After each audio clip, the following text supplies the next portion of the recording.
começar aí, Fere? Vamos lá então? Seguinte, então para quem está aqui novamente, professor Yuri, aqui professor Ferezin, estamos com vocês novamente para dar continuidade nesse projeto nosso, que é debater filmes, trocar ideias sobre filmes, comentar alguns temas com vocês interessantes também, a respeito de filmes, séries, documentários. Então, o filme de hoje vai ser O Poço. Então vamos tentar tirar o máximo, extrair o máximo de informação desse filme, mensagens que estão por trás, tentar explicar o final do filme que para alguns ficou um tanto quanto confuso aí. Então a gente vai tentar ao máximo esmiuçar o que temos sobre esse belo filme. Fala, Yu, e sobre o filme, o que a gente tem de interessante? Tem muita informação, assim, básica e curiosidades, né? É um filme de produção basca, né? Fica ali no território da Espanha, já saindo de novo do território hollywoodiano. Nós temos uma produção que vem do teatro para o cinema, nunca foi encenada, mas o diretor achou muito bom o roteiro e começou com isso a projetar durante 2 anos a adaptação, até o filme ser concluído em 2019. Em 2020, chega na Netflix e com a chegada nesse streaming de vídeos, estoura, vira sucesso nesse início desse ano. E o filme, ele não tem um orçamento divulgado, mas é um orçamento baixo, para toda a repercussão que teve. Isso é muito interessante, né? Filmes de baixa produção com grande repercussão. Fora isso, temos aí um filme que, se a gente pega a sua estrutura, né, de personagens, o personagem principal teve 6 semanas para perder 12 quilos para interpretar o papel do protagonista. O filme foi rodado em 2 salas, numa impressão de mais de 300 andares que o filme possui. Isso é fantástico. Os atores, inclusive, mencionam a questão da claustrofobia, a questão do ambiente fechado, sempre a filmagem naquele quartinho. E dentro disso, a gente ainda tem um outro detalhe, que teoricamente nós teríamos um poço de aproximadamente 2 quilômetros, considerando que cada um dos andares teria 6 metros de altura. Né? Então, não é o maior do mundo, o maior fica na Rússia, que tem mais de 12 quilômetros, mas é uma informação aí curiosa, né? Um poço de 12 quilômetros, de 2 quilômetros, aliás, com mais de 300 andares. Esse filme, então, Ferê, ele traz para nós uma série de mensagens, metáforas, reflexões pertinentes. Por isso a gente o escolheu e acredito que muitos que estão aqui assim, nos Exato. assistindo também pensam nele. E têm dúvidas. Quais as mensagens você Exatamente. traria aí como relevantes? Então, o que dizer desse filme? Conheço há tão pouco tempo, já considero tanto, né? Então, o Poço, ou El Hoyo, ou em inglês The Platform, olha só, hein? Aqui foi Olha aí, ó. estudou. Aqui estudou as línguas. Mas, basicamente, a mensagem mais relevante desse filme, e que muitos pegaram nessa ideia, é uma autocrítica social. Então, você vê naquela disputa ali, numa crise, então você pode ali representar uma crise, porque você tem algumas regras ali estabelecidas naquele experimento social, vamos dizer assim, aquela prisão ou experimento. Ambos ali podem ser retratados. E a ideia é que nessa crise há algumas regras. As regras são 2 pessoas por sala, as regras são que você aprende que a comida ela vai descendo, começa no andar mais superior e vai descendo para os andares mais inferiores. E você tem um tempo limite para se alimentar naquele momento. Você não pode guardar comida, você não pode estocar comida e só pode se alimentar naquele período específico. E aí vem aquele debate, né? Aquela dúvida. O que você faria se estivesse nos níveis mais acima ou nos níveis mais abaixo? Então a crítica é uma crítica social, uma autocrítica, na verdade, de como a gente se porta num ambiente, em nível de estar numa situação como essa. Muitos criticaram ou falaram que o filme criticava a ideia do capitalismo, porque uma visão interessante seria a partilha dos alimentos. Ou seja, os indivíduos ali daquela prisão, daquele experimento, se eles compartilhassem todos os alimentos, os recursos, seria bem tranquilo, de fato, todo mundo se alimentar. Mas aí eu digo e faço uma pergunta até para você, Will. Será que só o capitalismo ali foi criticado ou a gente pode também criticar sistemas socialistas nesse filme? O que você acha? Eu acho que o filme ele é mais amplo do que meramente uma crítica a um sistema. Como o próprio diretor nos informa em entrevistas e tudo mais, até hoje mais cedo telefonei para ele, ele confirmou essa informação. A ideia é, nós temos ali uma crítica ao ser humano, à essência do ser humano, em que tanto faz em um sistema como nós estamos, o capitalismo, ou em sistemas que já testaram o socialismo, o problema não foi o sistema em si, mas sim as pessoas que manejam esse sistema. E aí o filme aborda isso de maneira fantástica, né? Ele pode ser utilizado, inclusive, como repertório para redação, como crítica social, representação do ser humano, representação dos sistemas políticos falhos, que é exatamente o que a gente está vendo hoje em dia. A gente vê que o Perfeito. sistema não é exatamente ruim, mas sim pessoas, governantes, indivíduos, que muitas vezes agem de maneira não coletiva. Né? Então, essa seria uma ideia, acho que, muito pertinente para a gente repensar sobre quem somos e onde estamos. E a gente vê também a ideia das falhas das ideologias, né? Então, se o capitalismo ali não funcionou, se ninguém se preocupou com o outro ali naquele sistema, e a gente vem aquela ideia, né? Será que uma solidariedade espontânea funcionaria? Será que as pessoas por si só conseguiriam ter uma solidariedade com o próximo ali, mesmo vivendo experiências não boas e depois subindo, né, de nível? Será que eles teriam essa solidariedade de forma espontânea? Bem, o filme mostra que isso não aconteceu. Então, É. o protagonista do filme, que é o Goreng, ele tentou uma ideia de solidariedade, só começou o quê? De forma forçada, de forma opressora, mostrando que mesmo no ambiente de distribuição, há falhas também nesse sistema. Aí eu pergunto, qual que é o sistema ou ideologia que está certo? A gente sabe? Então a gente não sabe qual que de fato seria esse sistema que conseguiria trabalhar da melhor forma. Se a gente soubesse, não teria problemas como os representados no filme, né? E na ideia de meritocracia, dá para pegar isso no filme, Will? Sim, é debatido exatamente isso, porque um dos temas, né, debatidos, uma das mensagens do filme é justamente, primeiro, meritocracia na sociedade que nós estamos. Ela funciona exatamente a resposta está no filme. A gente sabe que há uma desigualdade estrutural, há uma situação em que as pessoas não alcançam determinados patamares por merecimento, por conhecimento, por saber. E quando a gente pega esse filme, é justamente essa ideia. Você passa um mês em um determinado nível, você pode acordar no nível superior ou inferior. A sua adaptabilidade vai ter que ser tremenda, porque são situações acima melhores, abaixo piores. E nada por mérito. Independe se você matou, se você agrediu, se você foi agredido. Ou seja, a situação é bem uma metáfora da nossa sociedade. A meritocracia pode existir em determinadas situações, mas apenas quando lhe são dadas as mesmas condições. Só de ter a plataforma descendo com comida e cada nível com menos comida já significa que não são dadas as mesmas oportunidades aos indivíduos. Então essa metáfora é fantástica dentro da obra. E lembrando que todo mês, para quem lembra do filme bem, todo mês nós temos uma troca de nível. E essa troca, ela é como se fosse uma mudança a cada nível. Você está reencarnando, tendo outra vida em outro nível. E não importa o que você viveu antes, o que viveu depois, é bem aleatório ali. Então o filme mostra essa aleatoriedade, que de fato é o que nós temos, né? A gente não sabe em que berço vamos nascer. Então, essa ideia de igualdade, de ter essa meritocracia, onde estaremos em cada nível, esse é o problema. Então a mensagem que o filme passa, principalmente, vem desse ponto de o que nós faríamos nessa situação.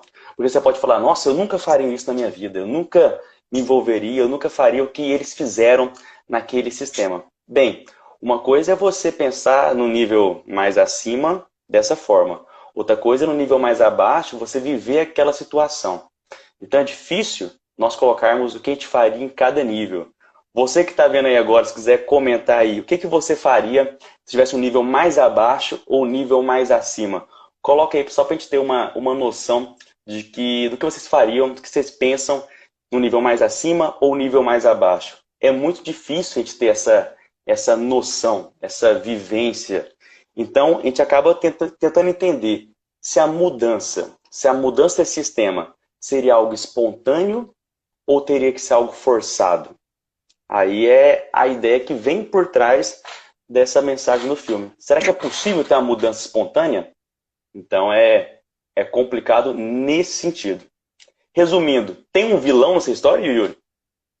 Olha, Tem o um que o filme vilão nos nessa mostra história? exatamente é a ausência de vilões ou mocinhos.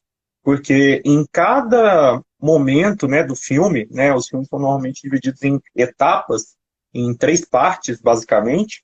Nas três Uhum, partes do filme, o nosso protagonista, ele passa daquele personagem que você aprecia a momentos em que você duvida da sua idoneidade, da sua moral, por causa das atitudes, por causa das decisões tomadas. E dentro exato. dessa percepção de a gente não ter, né, um lado para torcer, porque muita gente procura isso em filmes, a gente tem ainda a questão da empatia, que a gente falou agora há pouco, e a empatia seria um problema dentro da nossa película, porque a gente não vê os níveis superiores com empatia com os níveis inferiores. Novamente, Exato. uma referência direta na sociedade, em que aqueles que estão em níveis superiores, não vou generalizar, mas alguns que estão nos níveis superiores, normalmente não ajudam, não apreciam, desprezam Exato. aqueles que estão em níveis inferiores. E eu achei interessante que o Kevin mandou aí agora. No nível mais abaixo, ele estaria um louco magro. No nível mais acima, ele estaria um louco gordo. Resumindo, a loucura ela estaria tanto no nível abaixo quanto no nível acima. Daqui a pouquinho, Kevin, segura aí que a gente vai chegar nessa ideia de quem está em cima, quem está embaixo e os que caem pelo poço. Então, tudo E isso a refere-se à música, né? loucura. Bom Chibom. Exatamente. Exatamente. Então, assim, eu quero que vocês reflitam nesse momento é o que vocês fariam nessa situação. Repito, estar numa situação muito boa e pensar nessa ideia é uma coisa.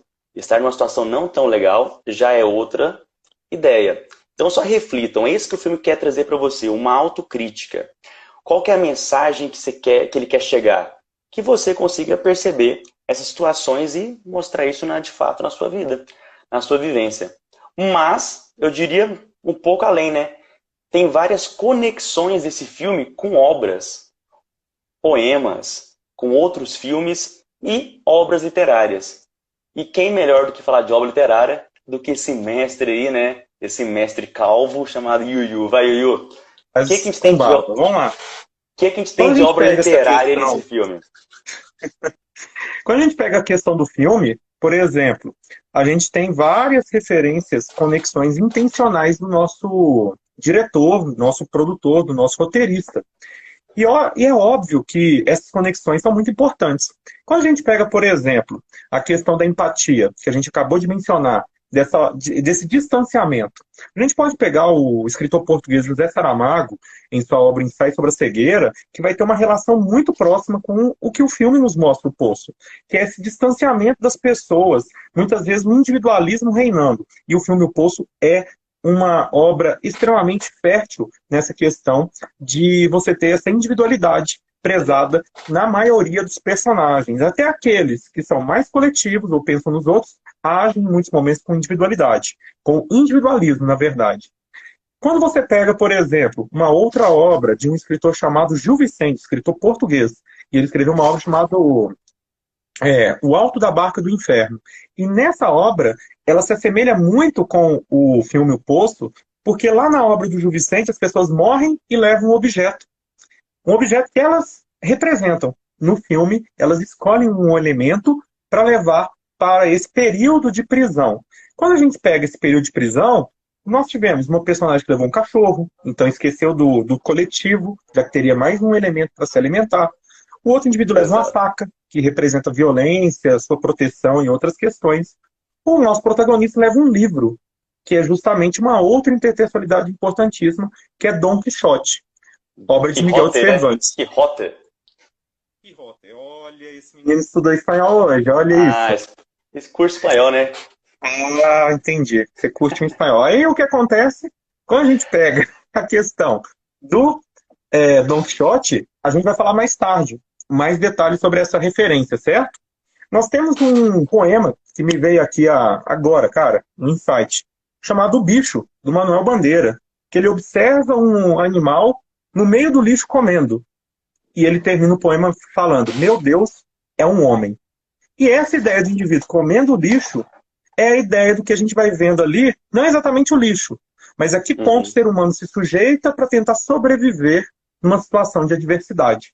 Então, eu acho que essa questão é uma ideia aí importantíssima dentro da obra. Além dessa Exato. questão referente às obras literárias, né, algumas delas, né, não dá para colocar todas aqui nessa É. live. Um outro detalhe, Ferê, acho que dá para associar alguma coisa do darwinismo. O que você poderia falar sobre isso? Aí, quando a gente pega darwinismo, né, Charles Darwin, né, na ideia de evolução, quando a gente pensa em Darwin, a gente pensa na ideia do mais apto, né? Até se o Kevin tiver aí, ele vai curtir essa parte, né? De você entender o mais apto naquele ambiente. Então, essa disputa, de fato, que existe, né, na ideia de evolução, pode ser aplicada no contexto do século XIX, que surgiu o termo darwinismo social. Então, justamente você entender e aplicar essas ideias darwinistas, né, a um conceito de sociedade. Quem é o mais apto na sociedade atualmente? Quem é o mais apto em cada situação, em cada ambiente? Então, esse darwinismo social, ele está embutido nesse filme, mostrando quem naquele momento, naquele período que você foi transmutado ali de nível, você está o mais apto ou não naquele sistema. Então, é um reflexo total da nossa sociedade, da desigualdade que existe ali. Será que o mais forte, de fato, que vai sobreviver àquela crise naquele sistema ou não? Então, o darwinismo ele pode ser associado nesse ponto. Há outras ideias e mensagens? Há também. Fora de obras? Há também. Há uma importante passagem, um importante texto, né, que é o homem é o lobo do homem, né, Homo homini lupus, que de fato fala que o homem, na verdade, ele ameaça sua própria espécie. Essa frase do dramaturgo romano Plautus, depois falada por Thomas Hobbes, né, na filosofia, então trabalha que o homem ele ameaça sua própria espécie, que é o que de fato também ambienta o filme. Podemos ir mais além, Gabriel? Podemos ir mais além? Podemos. Vamos lá para onde? Para Nietzsche. Epa, aí sim, é o Olha aí, ó. filósofo alemão que falou dessa busca sempre de você se desenvolver, de você buscar sempre a superação em momentos diferentes. Então a gente pode abordar Nietzsche também nesse filme e a gente pode ir um tema mais além. Saca essa, Yu? Ontem eu estava discorrendo algumas ideias com uma amiga minha que é psicóloga sobre esse filme. Que esse filme tem muita coisa psicológica, né? Para Uhum. começar, o filme, você já olha o filme, eu já alertei muito sobre esse filme. Dá agonia o filme? Dá. Ele não é um filme totalmente prazeroso de se ver. Então ele te dá uma agonia. Mas por trás também tem mensagens psicológicas. Olha que interessante. Ao você ver um indivíduo ali passando por níveis mais abaixo, não tendo comida, não tendo alimento, às vezes sofrendo violência ou tendo que usar da violência em algumas situações, ele passou um trauma. Logo depois, ele sobe, possivelmente, para níveis mais acima. E aí você pensaria, bem, se ele passou por níveis mais abaixo tantos problemas, em níveis mais acima ele possivelmente teria uma visão diferente da situação. Ele pensaria em, possivelmente, ser um pouco mais solidário, pensar no próximo, não seria o óbvio? É E o isso não esperado. acontece.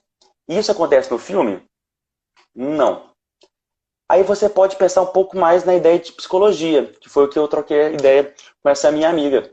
Ela falou que, na verdade, quando a gente sofre um trauma, nós temos o inconsciente pós-traumático. Então, o que a gente sofre de trauma, a gente costuma guardar no nosso inconsciente. E nós temos vários mecanismos de defesa para traumas. Um dos mecanismos de defesa para traumas, olha que interessante, é você repetir uma ação que você sofreu de trauma. Então acaba que um dos mecanismos de defesa para trauma é você repetir um comportamento. Justamente o comportamento que te traumatizou pode ser repetido por você mesmo, que sofreu trauma, como um mecanismo de defesa. Isso é um dos mecanismos de defesa de Freud. Então, se a gente analisa de maneira mais psicológica, a gente consegue entender que não é que a pessoa, ai meu Deus, a pessoa está nem aí para todo mundo, mas ela sofreu um trauma. E psicologicamente, inconscientemente, o mecanismo de defesa naquele momento é, de fato, realizar essa repetição de comportamento que é ignorar quem está abaixo e vida que segue. E isso é apenas o quê? Um mecanismo do inconsciente pós-traumático. Olha que loucura que a gente pode ir além nesse filme. Exato. E, só para a gente concluir essa parte dessas conexões, um pouquinho da atualidade, né? Essa pandemia. O que temos de pandemia aí nesse filme? O que a gente pode relacionar, Yuyu? Quando a gente fala no contexto da pandemia que nós estamos passando, acho que ficou muito claro para todo mundo, seja na mídia, nas reportagens em geral, a questão de quanto mais a pandemia avançou, maiores as diferenças sociais não se agravaram, na verdade, elas se amostraram de maneira mais ampla. Então, essa amostragem de uma sociedade cada vez mais individualista, com segregações, preconceitos, distanciamentos, economia Exato. falha, sistemas governamentais ineficientes, a gente viu a pandemia isso como uma amostragem extremamente cruel, porque quem tem menos está sofrendo menos, está tendo que trabalhar, não tem como fazer home office, tem que se expor ao contexto, né, da pandemia, da doença, no caso. É a questão dos serviços, né, de entrega, por exemplo. Ontem teve a Exato. paralisação internacional em vários países dos entregadores. Por quê? Falta de condições de trabalho, de segurança, num contexto de Perfeito. grande insegurança. E quando a gente vê o filme, cada nível daquele prédio, daquela construção, demonstra quanto mais abaixo, piores as condições. Menos comida, em piores condições, maiores quantidades de pessoas mortas, o que impressiona em determinado momento do filme, que, mais uma vez, é uma representação da nossa própria sociedade.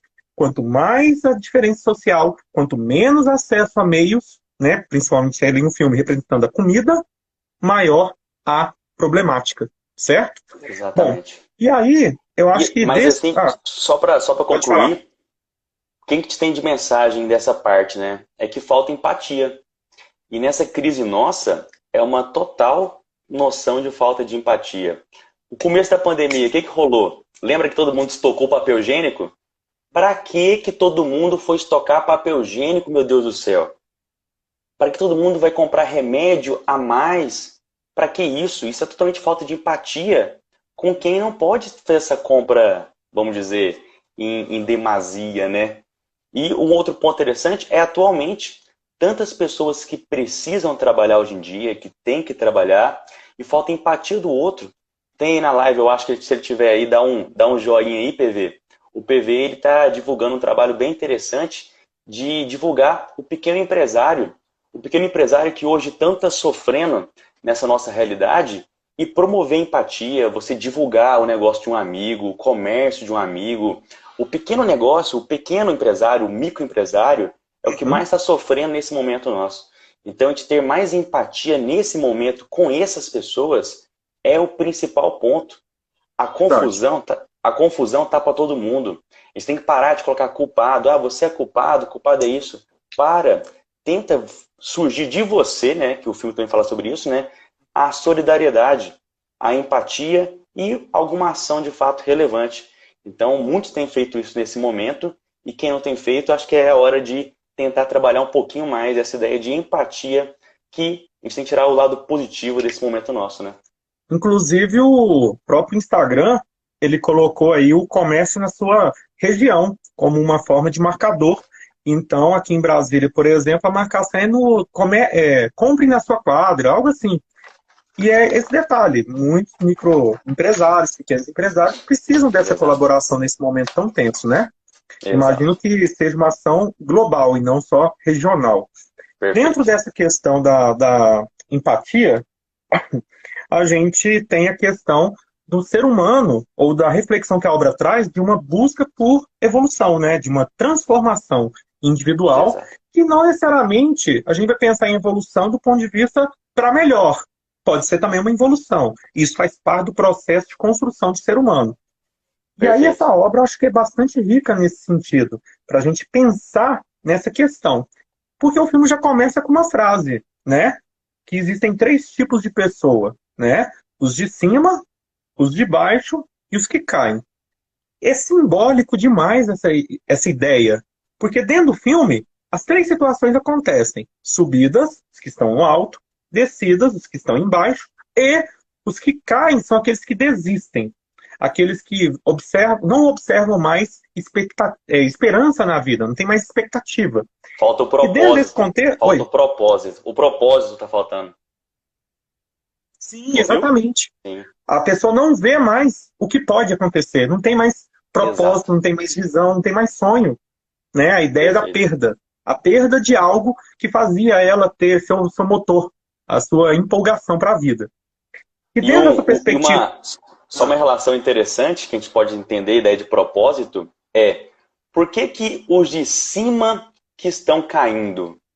Porque é bem simples, né? Os de baixo têm um único propósito, que é sobreviver. Sobreviver.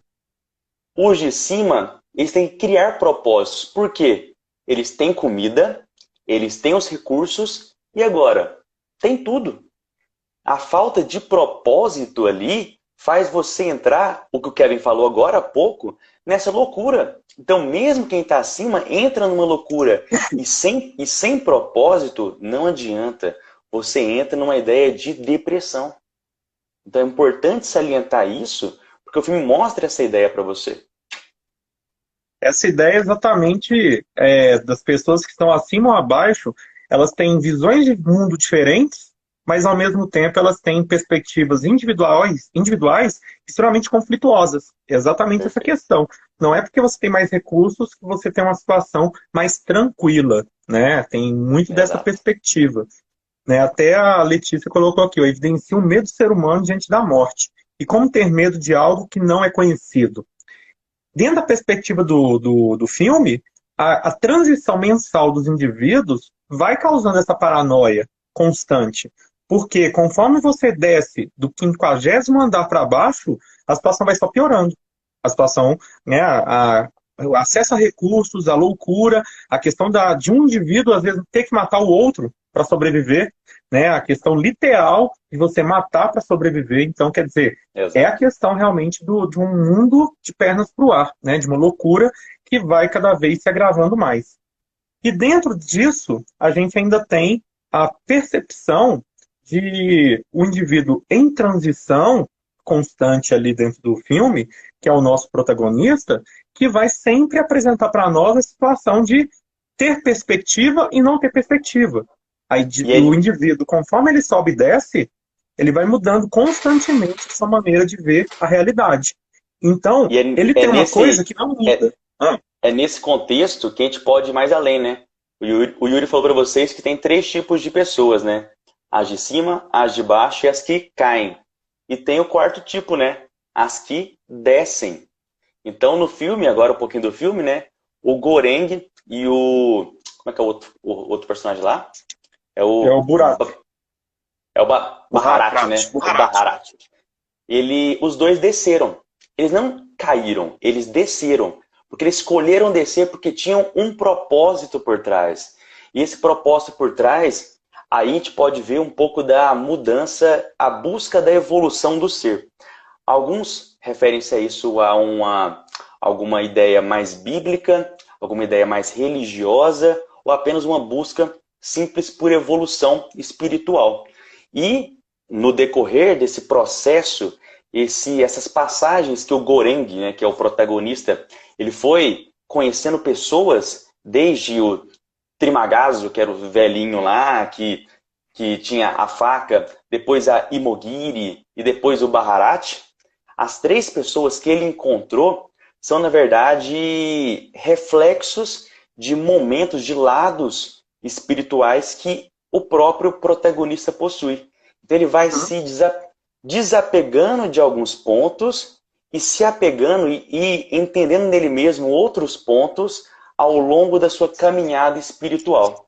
Então isso é interessante nesse quesito. E a gente pode pontuar, né, Yuri? Cada um dos personagens que trabalham isso, né? Então, por exemplo, se a gente pega a primeira experiência dele, que é com o Trimagazi, o que acontece? Aquele indivíduo representa o egoísmo, mas também o pé no chão, a realidade, porque ele observa uma realidade de os de cima me odeiam, então eu devo odiar os de baixo, Exato. que não merecem o meu respeito. Então ele é um personagem totalmente contrário ao protagonista quando o protagonista chega, porque ele é muito idealista, muito sonhador, é difícil para ele agregar aquelas ideias. Mas aquele ali é um senhor, Então ele também, pela idade, representa experiência, conhecimento. Então, provavelmente, aquela percepção de um indivíduo que sabe o que está falando, mesmo que você não Óbvio, concorde óbvio, tanto.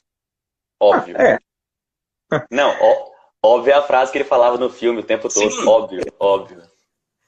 Inclusive, ele não aceita, né? Quando o outro tenta falar para Use a ele. palavra É a dele. palavra, né? Dizendo assim, ó, esse É. vocabulário é meu, não usa não. E a Imogiri? O que a gente tem dela? Chega nessa mulher, nessa Imogiri, ela ainda tem uma questão muito simbólica. Ela era quem selecionava as pessoas para entrar ali no poço.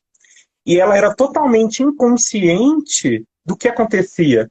Quando ela Lá dentro. voluntariamente vai, é que ela tem a noção do que acontecia, né? Muito semelhante ao que alguns dizem, aí você vai ver em livros de história e tudo mais, dentro de contextos de guerra. Que às vezes alguém só executa e não sabe o que está por trás daquela situação. Executa uma Perfeito. ordem, mas não sabe o que está rolando no contexto geral. E ela é uma personagem que representa um certo altruísmo, ela pensa no de baixo, ela pensa na questão da organização daquele edifício, com todos podendo ter acesso à comida, então ela acreditava que existissem 200 andares, que era comida que era colocada lá em cima, para que ia descendo na plataforma, cada um teria o seu próprio prato. Quando a descoberta que existem mais de 200 andares, ela não aguenta a revelação, quando eles vão parar no andar 202 e Então, comete basicamente, suicídio. basicamente ela mostra o lado emocional dele, né? A compaixão, né? Ela, Exato. que- ela que mostra pro Goreng, pessoal, a ideia da solidariedade espontânea. Ela Ela acredita tenta. nisso. Ela acredita que as pessoas podem, por si só, entender aquele momento e ser solidário. Então, isso é um ponto interessante de se falar. E aí, pensando nesse processo de ele entender, vem o Goreng e encontra o terceiro personagem, né? Que seria um lado mais espiritual, que é o Baharat. E esse indivíduo, ele tem uma certa inocência, porque ele não percebe que os de cima o odeiam até ter a situação exata, logo na sua aparição, de como é cruel a sociedade e que vão Exato. ignorá-lo. Esse indivíduo sofre três momentos. Ele sofre esse momento quando ele vai tentar subir com uma corda para o nível superior, que ele está no sexto andar e pensa, eu vou conseguir sair daqui só com a minha corda, com a ajuda dos que estão em cima. Ele tem Exato. sua segunda situação, quando descendo junto com o Goreng, ele acaba tendo uma situação em que o indivíduo fala assim, você vai ser o escravo dele, quer dizer, retomando a questão histórica, já que ele é um personagem que tem uma representação negra. E o terceiro é lá no final, quando tem toda a questão de proteção de um elemento e acaba vendo aquilo ali se esvair ao final. Exato. Esses três personagens constroem quem é o Goreng até a conclusão da obra. O indivíduo idealista, o indivíduo que busca pensar no coletivo, um indivíduo que vê a maldade do ser humano e acaba sendo influenciado em alguns momentos por essa maldade, por instinto de sobrevivência em alguns deles, e essa situação, esse indivíduo que vai construindo-se a partir dessas experiências que duram 5 meses, né? O filme retrata Uhum. 5 meses da vida desse personagem, e isso traz para nós um indivíduo que, ao final, vai ter uma situação reflexiva muito Exato. importante. E E só para aí, Fere, gente, o que a só gente para pode trazer só para de gente outros elementos? finalizar esse ponto interessante aqui, é que nessa descida, nessa busca, né, de fato, do Goreng por esse propósito, ele começa a usar o princípio da igualdade, né, da isonomia. Ele vem pela ideia de tratar os iguais iguais e os desiguais de forma desigual na exata proporção de desigualdade. Então você vê que na descida dele, ele nega o alimento para os primeiros 50 andares. Aí você pensa, mas tem que ser todo mundo igual? Os primeiros 50 andares acabaram de comer muito no dia anterior. Então, de fato, ele tratou os desiguais de formas desiguais. De fato, é a maneira que ele conseguiria fazer com que todo mundo tivesse ali a comida, né, que é o recurso ali representado. Agora vamos viajar um pouquinho, vamos ir um pouco de história aí mais além. Só para a gente ter uma noção, eu estava lendo até uma passagem, uma relação com a passagem de uma escrita hindu, do hinduísmo. E numa das passagens dessa escrita hinduísta, do hinduísmo, tem uma reflexão de um personagem em que ele busca também a mesma coisa, ele busca uma ideia de evolução espiritual. E para isso, ele encontra, no caso do hinduísmo, né, ele encontra o deus Krishna em várias formas diferentes. Então, é uma outra ideia que a gente pode tirar aqui nesse ponto. Pensando ainda na área mais religiosa, a ideia de o andar zero seria o céu, os andares abaixo, a vida humana, e lá no final seria o quê? A ideia do inferno. Então, essa ideia de céu e inferno estaria ali representada. Quantos andares nós tínhamos ali mesmo no final? 333. Olha a viagem agora. 333. 333. Cada pessoa, cada andar tinha 2 pessoas. Quantas pessoas no total? 666. 666. Número significativo, né? Para essa ideia de inferno como um todo. E uma outra conexão que a gente tem é com Dante Alighieri, né? Dante Alighieri foi século XIV, se eu não me engano, né? Que ele trabalhou o poema A Divina Comédia. E na Divina Comédia nós temos as passagens de paraíso, purgatório e inferno. E nesse poema, nessa divisão métrica em cantos, nós temos para cada um desses momentos, né? Dessa paraíso, purgatório e inferno, 33 cantos. Então a Divina Comédia de Dante Alighieri, ele mostra justamente essa ideia de níveis ao longo, de fato, do processo de caminhada do personagem. E, novamente, o número o quê? 33. 33 que a gente vai mais além. Para quem aí está vendo Dark, olha a série Dark aí presente. Ó. Quem está vendo Dark aí, pessoal, coloca aí que está vendo Dark, que em breve talvez falaremos um pouco de Dark também com vocês. Mas Dark usa o número 33. Em que momento? A cada 33 anos, que é o período que eles conseguem viajar no tempo. Então, olha tanto que o número 33, na numerologia, ele é muito forte. E na história, em séries, filmes, em livros, em obras, em poemas, ele está sempre, sempre, sempre presente. Então, a gente vê como é que a gente consegue trabalhar isso como um todo, de maneira mais clara, nesse tipo de análise, né? Acho que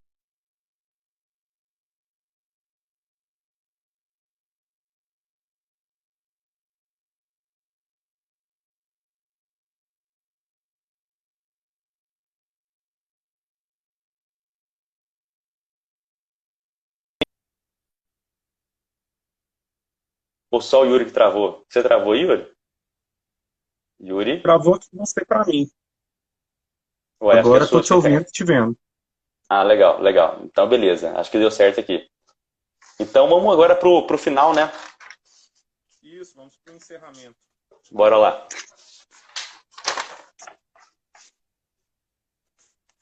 E aí, o que você pode trazer para nós, Fere, dentro Vamos dessa lá. perspectiva? Basicamente, eu anotei aqui algumas ideias, algumas coisinhas do final. O final a gente tem 4 momentos. A missão, que era os personagens Goreng e Baharat descerem com o alimento para todo mundo conseguir ter esse recurso. Essa era a missão deles. Qual que era o problema?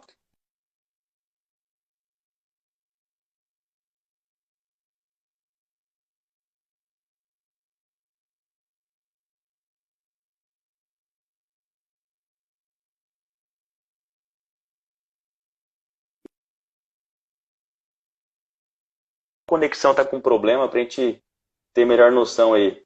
Apareceu aqui que era sua, mas já voltou. Já voltou? Já Beleza. reconectou, tá beleza. O áudio tá ok, não tá travando. Tá. Volta aí no Então final. vamos lá então. Você me ouviu falando sobre o quê? Sobre a missão? Qual é a missão deles? Vamos Legal, a lá. missão deles, já falei. Quer que fale de Não, novo? mas cortou. Então Pode vamos ir. lá. A missão deles era levar os alimentos para os últimos andares, para alimentar todo mundo com os recursos ali presentes. O problema, encontrar uma criança lá no final. Qual que era o dilema? Eles tinham como mensagem deixar uma panacota para que essa panacota subisse depois até o andar zero, para que eles vissem essa mensagem e soubessem que todo mundo conseguiu compartilhar os alimentos. Essa era a mensagem. Qual era o dilema naquele momento? Tinha uma criança com fome e uma panacota. Será que eles dariam esse alimento para a criança? E aí vem a decisão. Eles alimentam a criança com a panacota e fazem, de fato, e entendem, melhor dizendo, que a criança é a mensagem. E ela que deveria subir para o andar zero, mostrando que a pureza, de fato, a inocência estaria subindo e só ela seria possível ascender ali naquele poço. Então, é isso que nós temos ali. Mas aí vem aquele final surpreendente. E eu vi várias ideias e opiniões sobre aquele final. O que de fato aconteceu? Que criança era aquela? Quem morreu? Quem não morreu? Nós pegamos algumas ideias gerais dos finais possíveis que surgiram aí e temos o final mais interessante que até o próprio diretor falou. Você tem anotado aí, Yuri, os finais possíveis pra gente? Vamos lá. Quando a gente pensa nos finais da obra, aliás, o final da obra, ele deixa um final aberto, que é uma tendência que a gente tem aí na chamada pós-modernidade, tanto na literatura quanto no teatro e no cinema, consequentemente. Finais que te deixam assim, e aí? Porque você, com liberdade de pensar sobre, você muitas vezes fica na dúvida se você está pensando corretamente. Quando a gente pega aquele final, duas perspectivas mais, digamos assim, apegadas única e exclusivamente àquelas questões da criança, uma seria, aquela criança era filha daquela oriental, que ficou transitando durante todo o filme ali, que estava ali escondida. Aquela criança vai ser a representação junto com a panacota, mas depois a panacota é consumida. Então ela chegaria ao nível zero, enquanto o nosso protagonista ficaria ali no limbo, ficaria ali no último andar por escolha dele. Numa segunda situação, a gente já tem uma perspectiva um pouco diferente, que seria o quê? A ideia dessa criança que estava ali, ela subir, né, lá para o último andar, enquanto o protagonista não vê aquela realidade como uma realidade que ele concorda. Então ele fica ali também isolado, no fundo do poço, né? Até a expressão. Agora, o que o diretor nos traz de referência mais significativa seria a ideia metafórica, que o filme inteiro vai por metáforas. Então, nós teríamos o nosso protagonista, dentro da perspectiva do Dom Quixote, um indivíduo sonhador que não vivia a realidade. Então, esse indivíduo já havia morrido ou estaria em momento de delírio. E aí, nessa situação, tudo que acontece a partir do momento, depois que ele tenta salvar a moça oriental, a Miharu, e não consegue, porque ele é duramente violentado, ali já começa o delírio dele. Porque tem hora que ele acorda, dentro do sonho ele acorda. Então, quer dizer, ele já está passando por um processo de ilusão em cima de ilusão. De delírio em cima de delírio.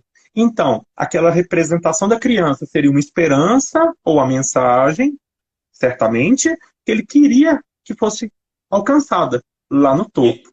E no fim das contas, criança nenhuma existiu ali, né? Exato. Na frase da própria organizadora das pessoas, não havia nenhum menor de 16 anos naquele prédio. Então, e outro detalhe. Para quem estava perguntando aí, pessoal, para quem queria saber de fato a ideia do final, não existiu criança. Nunca existiu criança ali. Ali foi apenas um delírio. Apenas um delírio, uma ilusão de Goreng. Não tinha criança. Dois detalhes dentro disso. O Trimagazi, que é o primeiro companheiro de quarto do protagonista, ele aparece várias vezes como um alter ego, uma consciência, sempre trazendo as ideias mais pessimistas. E aí, dentro ali do final, quando o Goreng desce da plataforma e sai conversando com Trimagazi, o que acontece? Ele agradece, tipo, você me ajudou a crescer, ou a mudar, ou a ver a realidade. E o nome Trimagazi, de acordo com o malaio, que é de onde deriva esse nome, significa agradecimento. Então, uma sugestão para vocês procurarem os significados dos nomes, tá? Assim como Machado de Assis sempre escolheu nomes com muita significância e outros escritores da literatura, o nosso filme, os personagens têm nomes estranhos, mas todos munidos de uma significação muito poderosa dentro da nossa representação cinematográfica. E a outra questão é da panacota. A panacota, que nós temos no meio do filme uma cena aleatória do Maître procurando por que a panacota tinha algum defeito e ele encontra um fio de cabelo e tenta identificar qual foi o cozinheiro que fez. Quando você chega ao final, se a criança não existiu, o que subiu na plataforma foi sim a panacota. E aí a mensagem provavelmente não foi compreendida por aqueles que estavam no nível superior. Isso. E é E aí, a mensagem, acho que mais relevante do livro, e uma das mais agora eu relevantes do filme, vou ter de novo, que é a ideia. eu vou ter de novo que falar a verdade para todo mundo aqui agora. Qual que é a verdade? Resumindo, a ideia da panacota. Chegou lá em cima e tinha um cabelo. Resumindo, por mais que ele tenha se esforçado, por mais que ele tivesse um propósito e morreu por esse propósito, acaba que as pessoas acima dele não viram, não entenderam ou não quiseram ver da forma que ele queria que a mensagem chegasse lá em cima. Isso é uma ideia muito clara de como muitas coisas podem, olha, mudei, né? Não sempre acontecem, que podem acontecer Gostei. na nossa sociedade. Então, nem sempre você pode se esforçar, mas nem sempre as pessoas conseguem enxergar o seu esforço. Então, é isso que a gente pode ter. E olha que interessante. E sim, a criança representaria na ilusão uma ideia de esperança, uma ideia de Sim. pureza. A única possibilidade, de fato, de chegar ali até o andar zero. E sim, essa é a ideia por trás de todo o filme. Detalhe da torre só que eu gostaria de mencionar é que essa torre que é transitada aí por diversos indivíduos, durante o filme é possível ver indivíduos de diversas origens distintas. Então você teria ali a representação da própria, voltando à questão dos elementos que você havia mencionado, de conexões, de intertextualidades, etc., da própria Torre de Babel, em que ninguém chegou a um ponto que ninguém se compreendia. E é o que a gente percebe exatamente na perspectiva do filme. Quem está acima não compreende quem está abaixo não compreende quem está mais abaixo, e assim você segue um ciclo vicioso de sobreposição e falta de empatia, voltando ao princípio da nossa fala. Exato. Resumindo, pessoal, é um filmaço. É um filme aí que traz muita reflexão. Para não negar, eu e Yuri, a gente ficou muito tempo tentando resumir ao máximo as ideias, porque isso daria horas e horas de discussão. Então, para quem olhou o filme, sentiu só agonia e parou de ver, tenta ver de novo, porque ele sim traz muitas ideias diferentes. Se você está vendo aí e achou interessante essas reflexões e tentou e viu, e se tiver alguma ideia diferente, pode mandar para a gente aí, escreve aí. Se você tem alguma ideia diferente do que nós falamos aqui. Eu acho que a gente falou tanta coisa aqui, né? De obras literárias, de poemas, de filosofia, de psicologia, que eu acho que foi interessante nesse sentido. Espero que todos tenham gostado desse debate, dessa ideia um pouco diferente para vocês do filme aí. Quer despedir aí, Yuri? Eu acho que esse filme dura horas, realmente, as nossas conversas aqui.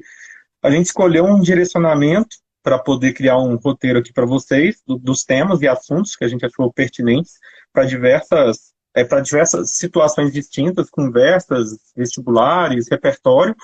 Acho que sempre vale a pena a gente pegar uma obra cinematográfica, literária, uma obra de arte em si, e tentar buscar o máximo que ela pode nos ofertar.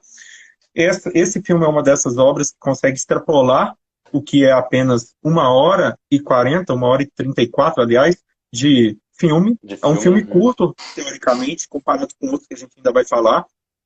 E eu acho que vale a pena a gente já jogar a ideia aí, Ferê, da nossa próxima live semana que vem. O que você acha? Galera, seguinte, esse foi nosso segundo live de debate. Estamos encerrando aqui, então desde já queria agradecer a todos que participaram aqui. Muito obrigado pela presença. Quem teceu comentários importantes para a gente aí foi bem legal. Nós temos já o próximo filme já engatilhado. O próximo filme engatilhado será, atenção, hein? Vamos agora para o passado, 1999. E o filme é Matrix. Então prepara que Matrix chegará para vocês. O que é isso, Yuri?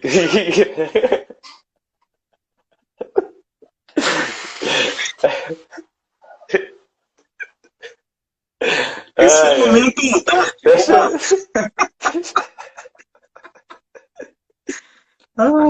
Para dar uma descontraída, o tema é pesado, Ferê. Esse filme é pesado, você ainda com reflexões pessimistas.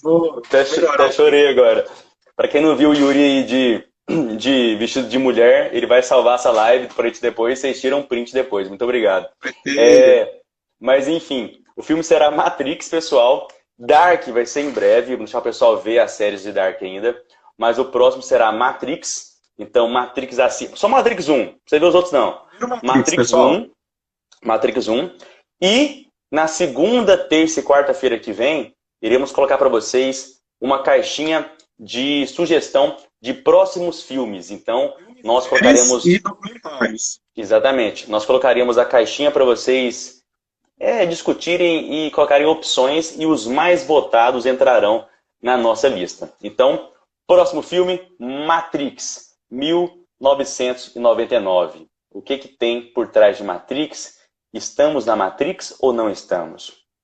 Veremos É em uma breve. reflexão, hein? Porque nesse momento ocorreu um déjà vu aqui comigo, hein? E aí, será que é uma falha da Matrix? Fica já Uai, essa cara, reflexão, hein? depois que eu vi você de mulher aí, tudo é possível, mas tudo bem.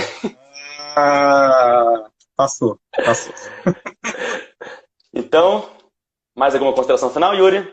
Acho que foi suficiente. Vamos aí nos preparar para a próxima semana. Valeu demais, galera. Muito bom aí a participação de todos. Fica aquele beijo, aquele abraço no coração virtual de máscara e álcool gel na mão. Falou, Ferê. Beijo, Valeu fui, demais. tamo junto, é nóis.